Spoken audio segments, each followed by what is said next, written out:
Herzlich willkommen zu unserer vierten Veranstaltung zum 8. Altersbericht, veranstaltet vom BMFSFJ. Wir haben uns ja schon vielen Themen zur Digitalisierung älterer Menschen gewidmet. Und heute, und ich weiß, viele Zuschauerinnen sind ganz gespannt auf dieses Thema und haben da schon lange drauf gewartet, widmen wir uns eben der Frage, wie können ältere Menschen digital kompetent gemacht werden, befähigt werden. Wie sieht es eigentlich aus im Bereich Bildung, Vermittlung und Aufklärung? Ein Kapitel, das auch im 8. Altersbericht ganz zentral ist und wie wir wissen eben auch für Sie in der Praxis elementar. Und nun möchte ich unser Gespräch beginnen mit der Frage auch in unsere Runde. Was ist für Sie, was kennzeichnet für Sie ein gutes Bildungsangebot zur digitalen Bildung? Ein gutes Angebot muss einfach niederschwellig, barrierefrei und möglichst kostenfrei sein. Das ist ja auch gerade angeklungen.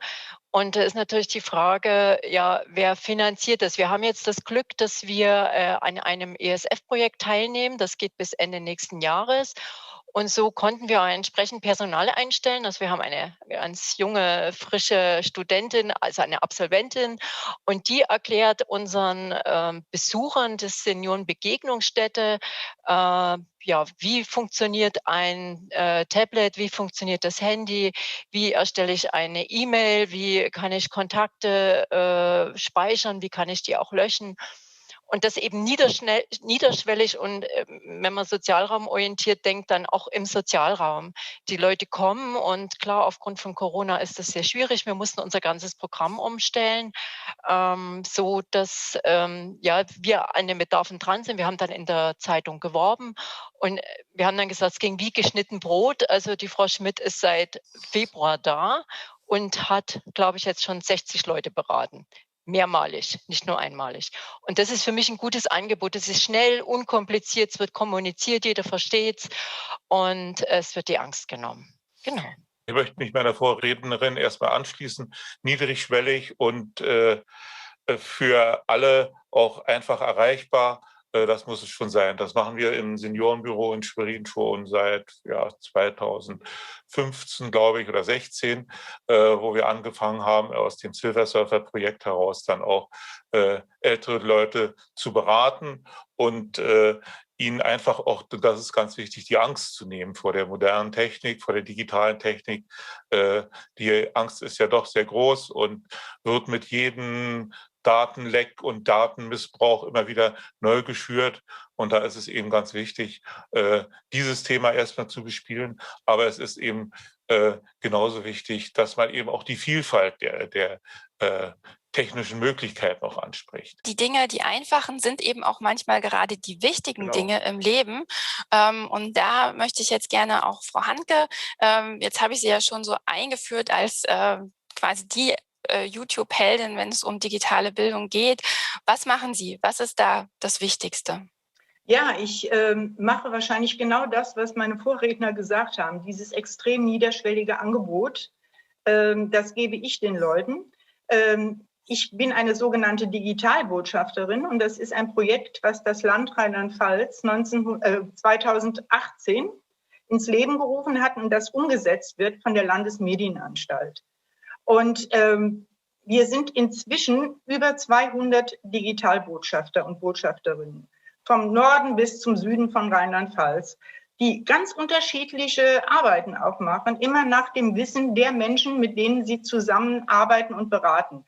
Ich mache Folgendes, ich gehe zu den Menschen nach Hause. Es gibt viele Menschen, die trauen sich nicht, in einen Kurs zu gehen, weil sie sagen, ach, die anderen, die haben alle schon Ahnung. Ich habe da null Ahnung von, da blamiere ich mich nur, ich komme da nicht mit. Ne?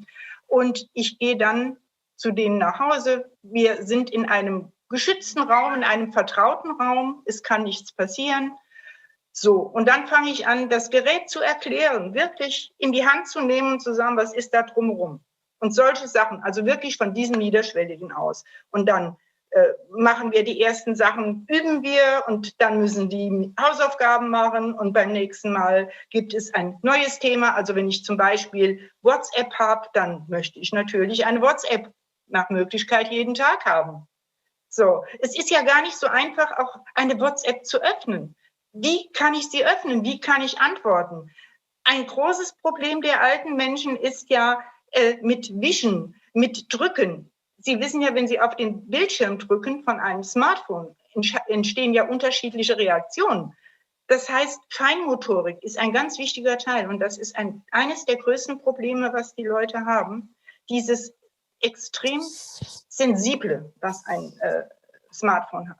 Eine Sache halte ich für ganz besonders wichtig, und zwar, dass das Digitale bei diesen Angeboten kein Selbstzweck ist, sondern dass Digitales als ein Werkzeug verstanden wird, als ein Mittel für einen guten Zweck. Das heißt ganz konkret, dass es an einem Nutzen orientiert ist für ein Individuum oder auch für die Gemeinschaft. Und darüber hinaus denke ich auch, dass Angebote gut sind, die auch tatsächlich Freude machen. Das heißt, wo man auch ein Stück weit eine Interaktion hat, entweder mit anderen Lernenden oder eben auch mit dem Trainierenden sozusagen. Und das Ganze soll eben motivieren, es soll Freude machen.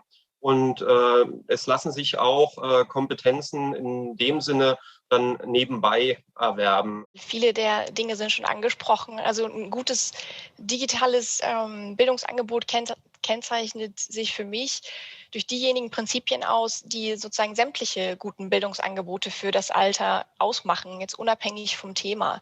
Und diese Prinzipien sind auch in der Geragogik gut erforscht. Die Geragogik ist die wissenschaftliche Disziplin, die sich mit Bildungsprozessen in der zweiten Lebenshälfte befasst. Und zu diesen Prinzipien gehören zum Beispiel die Selbstbestimmung im Lernprozess, also eine Ausrichtung an meinen Zielen, Themen und meinem Tempo. Nicht ein vorgefertigter Lehrplan, der an meinen Bedürfnissen vorbeigeht. Ja. Auch, wir haben es schon gehört, ein anregender und sicherer Lernort gehört dazu. Das kann bei mir zu Hause sein, das kann auch woanders sein, aber wichtig ist, dass ich mich da sicher fühlen kann, dass ich nicht bloßgestellt werde für mein Nichtwissen und dass niemand mit den Augen rollt, wenn ich eine Frage auch das 3. Mal frage. Ja. Das ist wichtig. Und als drittes wollte ich noch den Punkt nennen, dass Lernen im Alter auch selten nur allein dem Wissenserwerb dient, sondern dass es auch dem in Kontakt und Gemeinschaft sein dient. Das haben wir auch schon gehört. Deshalb werden Formate, in denen man persönlich zusammenkommt, auch so sehr geschätzt. Ja? Und deshalb haben es auch jetzt rein digitale Formate auch relativ schwer. Ne? Nicht, dass das nicht unmöglich ist. Da haben wir jetzt auch viele gute Beispiele. Aber das persönliche Zusammenkommen ist immer ein wesentliches Element, ja, was Ältere sich auch wünschen. Aus meiner Sicht ist schon das meiste, was ich wichtig finde, gesagt. So dieser informelle Umgang mit dem Erlernen digitaler Technik, diese Konzentration auf den einzelnen Menschen selber und auf die konkreten Bedürfnisse, die der einzelne Mensch mit seinem Tablet oder was auch immer hat. Das, was ich gerne im Fokus habe, sind die Gruppen, die in der Regel nicht mit diesen üblichen Kommstrukturen erreicht werden. Das heißt, die Bildungsangebote sind vielfach darauf ausgelegt, dass die Menschen kommen zu bestimmten Einrichtungen, ob es Volkshochschule oder was auch immer ist. Und mir ist es wichtig, dass auch die mitgenommen werden, die die Chance nicht haben, irgendwo hingehen zu können, weil sie ganz starken Einschränkungen unterliegen. Ich denke an die mobilitätseingeschränkten Menschen, die in den eigenen 4 Wänden wohnen und kaum Zugang zu digitaler Technik haben. Das digitale Care-Paket, was wir eingangs schon kurz erwähnt haben, auch mit Blick auf die Pandemie. So ein Koffer scheint ja sehr mobil zu sein, aber was brauchte es jetzt auch nochmal speziell mit Blick auf die Situation in der Corona-Pandemie? Ja, also grundsätzlich, um überhaupt teilhaben zu können an der digitalen Welt, ist natürlich Zugang eine Grundvoraussetzung. Also Zugang in Form des Endgerätes, in Form natürlich aber auch der Infrastruktur, die ich benötige, um ins Internet zu kommen, etc. Und darauf aufbauend dann natürlich auch die notwendigen Kompetenzen, die Bedienkompetenzen, wie funktioniert so ein Gerät, wie funktioniert das mit den Bediengesten, also dem Wischen, Tippen etc. Ja, und so steigert sich das immer weiter, dann bis hin letzten Endes dann zu einer versiert in einer souveränen Nutzung dieser Geräte. Und bis dahin ist es ein sehr langer Weg und da sind Menschen wie Herr Breitag oder wie die Helga von den Digibos auf jeden Fall Schlüsselpersonen auch bei dem Ganzen. Wo wir jetzt aber ansetzen, ist tatsächlich auch ganz am Anfang, also bei der Grundvoraussetzung, eben die Ermöglichung des Zugangs. Wir tun das auch vor dem Hintergrund, man muss sich auch vergegenwärtigen, dass Menschen, die sich auf den Weg in die digitale Welt machen wollen, die befinden sich ein Stück weit in einem Investitionsdilemma. Das heißt, sie erkennen den Nutzen dieser Technologien für sich noch nicht, weil sie bisher noch nicht damit in Kontakt gekommen sind. Und um das überhaupt tun zu können, müssten sie in einen Laden gehen oder übers Internet können sie es ja nicht bestellen und sich so ein Endgerät besorgen. Sie müssten eine Kaufentscheidung treffen, was jetzt die mobile oder DSL-Internetverbindungen anbelangt etc. Also das sind schon erstmal sehr, sehr hohe Hürden. Und die nehmen wir mit diesem Angebot, Tablets bei uns zu leihen. Im Übrigen machen wir das auch schon seit mittlerweile fast 10 Jahren. Also wir sind jetzt im 10. Jahr mit dem Projekt Tablet-PCs für Seniorinnen und Senioren, was wir ursprünglich mit E+ auf den Weg gebracht haben, heute unter der Marke O2, unter dem Dach von Telefonica zu finden. Und damit geben wir die Möglichkeit, überhaupt erstmal entdecken zu können, was bringt mir so ein Gerät, welche Möglichkeiten bieten die vielfältigen Anwendungen etc. Und das ist eben auch ganz wichtig, dass diese Angebote dann begleitet werden von Trainerinnen und Trainer, die oftmals selbst der Altersgruppe der Seniorinnen und Senioren angehören, aber wo es durchaus auch Formate gab, die generationenübergreifend waren. Noch ganz kurz zu der konkreten Frage zum Care-Paket. Wir haben halt dieses langjährige Projekt in der akuten Situation vor einem Jahr dann nochmal stärker zugeschnitten auf insbesondere Menschen in stationären Einrichtungen, um ihnen einfach die Möglichkeit zu geben, in Kontakt zu bleiben mit ihren Angehörigen, mit Freunden, also um da der Vereinsamung entgegenzuwirken. Welche Angebote machen denn quasi Bund, Länder und Kommunen? Welche Förderprogramme gibt es? An wen kann man sich da wenden? Das ist sozusagen jetzt die große Frage. Und ich beginne mal bei Ihnen, Frau Stiel, dass wir versuchen, die jetzt zu beantworten. Ja, genau. Also willkommen in meinem Arbeitsalltag. Das ist die meistgestellte Frage, die mich da also erreicht in der Servicestelle, dass Leute anrufen und sagen, wir wollen was machen in unserem Ort, wir wollen was starten oder wir sind schon unterwegs und wir suchen nach finanzieller Förderung. Und man muss ehrlich sagen, dass der Bedarf eindeutig das übersteigt, was derzeit sozusagen in der Förderlandschaft vorhanden ist. Ja. Deshalb hat die BAXO auch in ihrer Stellungnahme zum 8. Altersbericht als Antwort auch gefordert, dass es einen Digitalpakt Alter braucht in dem Feld. Ich darf hier heute sagen, dass die BAXO gemeinsam mit dem Bundesseniorenministerium aktuell an der Realisierung eines Digitalpakts Alter arbeitet und hier ein Fokus auf die vielen kleinen Initiativen gerichtet wird, die derzeit die digitale Bildung älterer Menschen schultern. Das Förderprogramm wird aber auch nicht alle Bedarfe decken, das kann ich auch schon sagen. Es ist aber ein Baustein und eine Antwort auf den 8. Altersbericht. Aus diesem Digitalpakt Alter soll vor allem eine Bewegung werden, aus Bund, Ländern, der Wissenschaft, auch der digitalen Wirtschaft, sich gemeinsam dem Thema Förderung digitaler Kompetenzen älterer Menschen zu verschreiben und unter diesem Dach eben konkrete Maßnahmen zu starten. Näheres zu dem Digitalpakt Alter wird voraussichtlich im Juni bekannt. So lange müssen wir hier noch um Geduld bitten.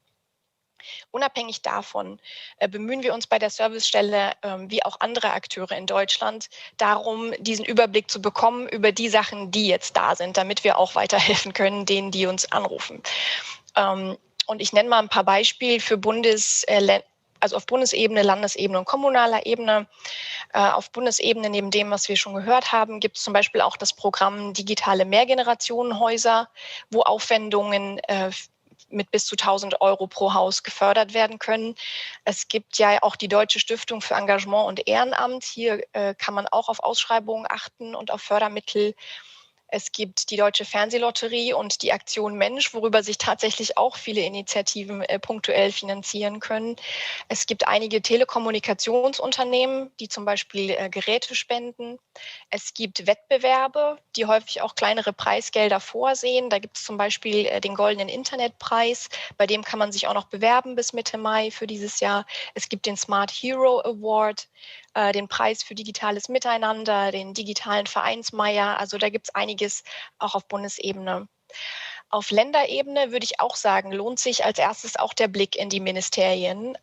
Zum Beispiel würde ich hier mal Hessen nennen. Ja, die haben ein Digitalministerium, digitales.hessen.de und haben da etliche Programme, also wie Ehrenamt digitalisiert oder FSJ digital, speziell für Alten- und Pflegeeinrichtungen und auch die digitale Dorflinde, womit WLAN für Kommunen gefördert wird und so weiter. Also das ist ein Ansprechpartner, wo ich immer gucken würde.